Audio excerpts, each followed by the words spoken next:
All right, people. Good afternoon, late afternoon, early evening. Time to take a look at the rookies and sophomores on the Seahawks team and see how they're doing 6 weeks in. Just a quick reminder that I will be streaming with the Hawks Nest tonight. About 7 o'clock we should be starting. We're going to talk about this most recent Cardinals game. We'll get into some other stuff as well. Obviously, I think that there's no way we get through the whole show without talking about what's going on in Denver right now because it's so compelling and interesting to us. But yeah, it's the post-game show for the Cardinals game. So tune in. Should be my channel tonight. And we're going over to his channel on Thursday to talk about the Chargers. Okay, so let's take a look at some of these young players, see how they're doing.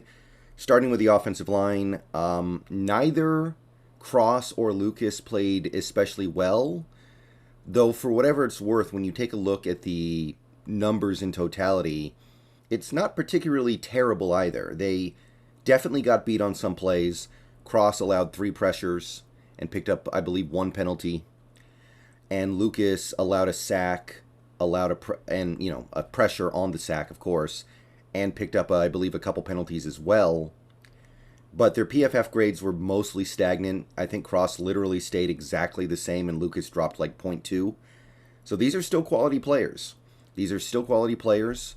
They're still playing at, I'd say, at least league average level at their positions. Maybe a little below in the case of Cross, but he's 21 years old. This is not unexpected. Lucas is about to turn 24, so it's not surprising that he's a little bit ahead.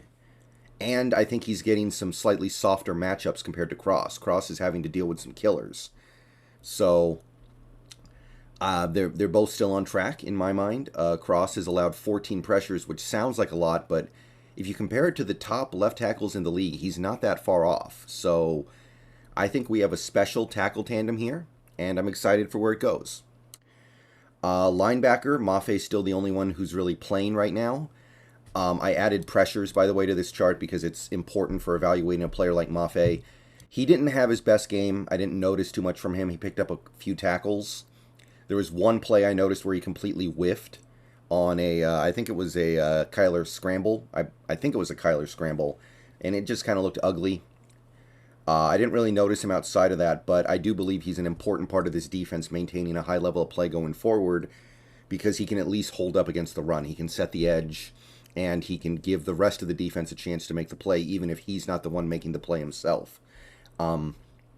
Seems pretty clear to me that Maffei and Taylor are going to have to be like a equal split share at outside linebacker going forward, because Maffei, he can competently play the run, and Taylor cannot. And Taylor he proved a little bit on Sunday. He can be a destructive pass rusher. Going to the offensive skill players, Ken Walker, what is going on here? Okay, I gotta ask, what is going on here with Ken Walker? Because he leads the league in tackles, forced missed tackles. He's broken like 22 tackles, or forced like 22 tackles to be missed so far this year on not, it's like a 50% missed tackle rate that he's forcing. And PFF says he's not even like replacement level. What's going on here, guys? This guy's averaging over 5 yards a touch. This guy now has 2 very productive NFL games. He's now got a 100-yard game in the NFL. He's got 2 touchdowns. What does Ken Walker have to do to get some respect around here? I know the blocking is not everything you want it to be yet. Of course it's not. But I have a hard time believing that Ken Walker deserves to be done dirty like this. He's playing really well. I was really impressed with what he did against the Cardinals. And I think we have a special young running back here. Somebody who we can count on going forward for the foreseeable future.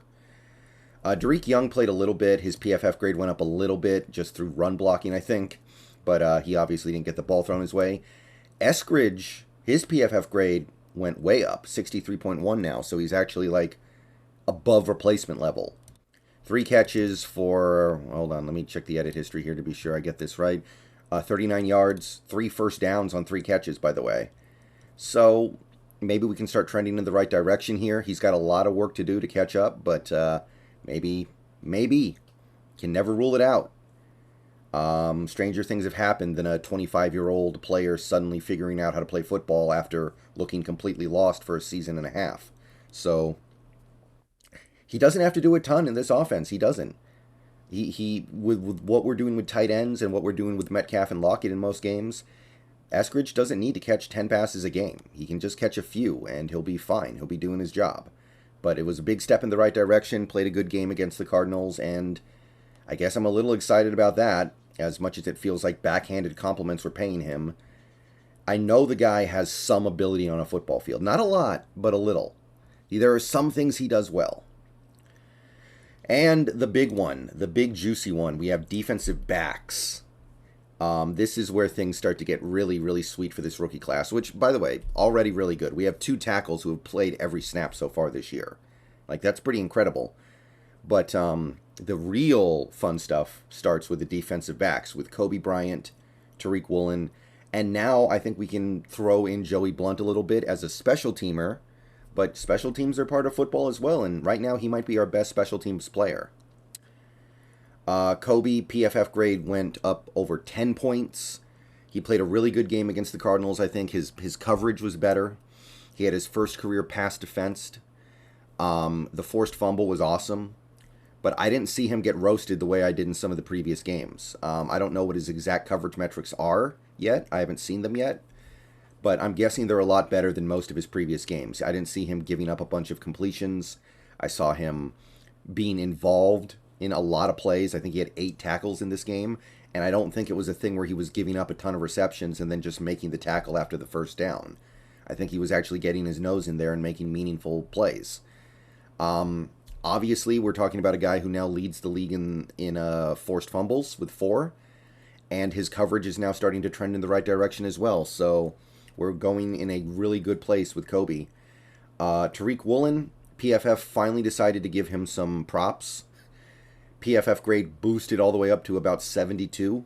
He's up to 22 tackles on the year as well. He had another interception. He's got 5 passes defensed, which that's kind of an insane rate, isn't it, Tariq Woolen? He's got 5 passes defensed this year, and 4 of them have been interceptions. How often do you see that? That's kind of crazy. His QBR against is now below 39. Literally, his QBR against is approximately equivalent to throwing an incomplete pass on every single play. That's how good he's playing right now in coverage. So the only thing that I think is holding him back from already looking like an elite corner is the penalties. And a couple of those penalties have been bunk. And you expect him to get penalties because he's so inexperienced at the position. So something, I think we're on the road now. I mean, I've thought we were on the road for a couple weeks now, but we are on the road with Tariq Woolen. He is headed towards true greatness, like Richard Sherman greatness. Just have to nurture it, just have to keep feeding it, and I think we're going to get there. And finally, I do want to mention Joey Blount here because he's become a special teamer on this team since he got back. He's made 4 tackles now in the last 2 games on special teams. And in the absence of Travis Homer, he's become a relatively key piece for the special teams unit. So to my eye, he's doing his job, he's doing well. And look, for a UDFA, if you can contribute on special teams, you are doing very well. You don't expect a UDFA to go out there and start all the time for you. You don't expect UDFAs to go out there and make big offensive or defensive contributions. That's very rare. So Blount contributing on special teams, significant. So it's a special rookie class. I know all these guys aren't lighting the world on fire yet, but there is immense potential being shown here by some of these guys. And some of them are just genuinely good. All right. See you guys later tonight in the Hawks Nest stream. Go Hawks.